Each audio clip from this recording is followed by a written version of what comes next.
आपने कभी ये नोटिस किया है कि मान लीजिए आप एक छोटे बच्चे से 7 साल 8 साल 10 साल के बच्चे से मान लीजिए पूछें कि तुझे कितने पैसे चाहिए, तो वो यूजुअली बोलता है कि 50 रुपये चाहिए या फिर 100 रुपये चाहिए।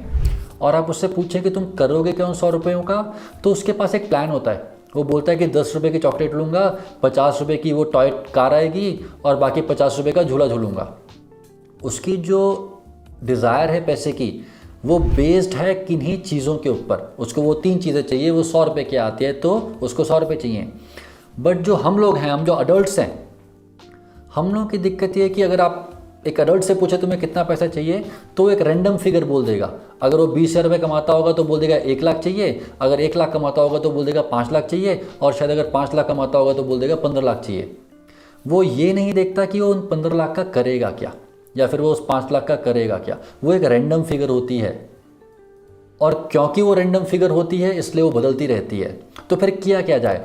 नेक्स्ट टाइम जब भी आपके मन में ये बात आए कि एक पर्टिकुलर अमाउंट ऑफ मनी कमानी है, तो उस अमाउंट के साथ अपने आप से एक और सवाल पूछिएगा कि ये पर्टिकुलर अमाउंट आया कहाँ से। बेटर तरीका ये है कि आप अपनी लाइफ के जब गोल सेट कर रहे हैं, मान लीजिए आप सेट कर रहे हैं कि अगले साल तक मुझे इतना पैसा कमाना है, तो अपने आप से साथ में पूछिए कि मुझे अगले साल तक एक्चुअली चाहिए क्या।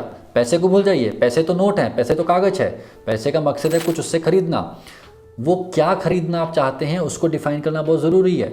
मान लीजिए आप अपने आप से पूछते हैं कि इस साल के एंड तक मुझे क्या चाहिए, और आपके मन से जवाब आता है कि इस साल के एंड तक मुझे एक गाड़ी चाहिए, एक फ़ोन चेंज करना है, मे बी एक लैपटॉप लेना है और एक फ़ॉरेन ट्रिप करनी है।